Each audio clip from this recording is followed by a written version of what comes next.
ওইদিকে গেটে যারা রয়েছেন প্রশাসনের পক্ষে নতুন করে গেট দিয়ে আর কাউকে ঢুকতে দেবেন না।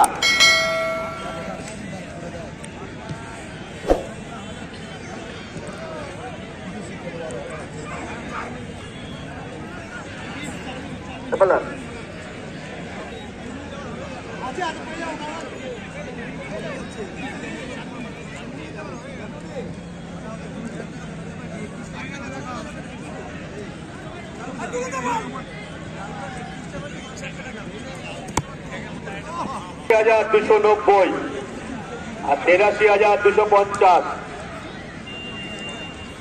কন্যার থেকে নিউ শিবশঙ্কর দৃষ্টি সকলের ওখানে বাঁচানো বল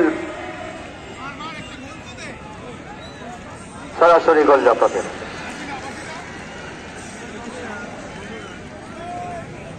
আফতার কুরুশিকে কিন্তু আজকে সেভাবে খেলা দেখতেই পাওয়া যায়নি।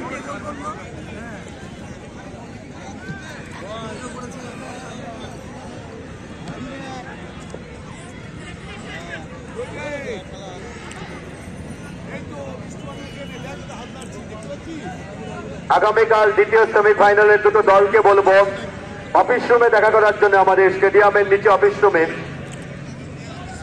আর স্টেডিয়ামের নিচে আমাদের অফিস রুমেই নবদ্বীপ আঞ্চলিক ক্রীড়া সংস্থা আয়োজিত আজকে আমাদের একটি সভা অনুষ্ঠিত হবে। উপস্থিত সকল নবদ্বীপ আঞ্চলিক ক্রীড়া সংস্থা আয়োজিত ক্লাবের প্রতিনিধিদের থাকার জন্য অনুরোধ করব।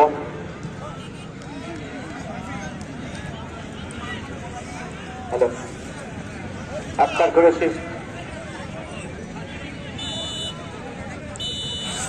সাথে সাথে ফাইনালে চলে গেল, ফাইনালে পৌঁছে গিয়েছে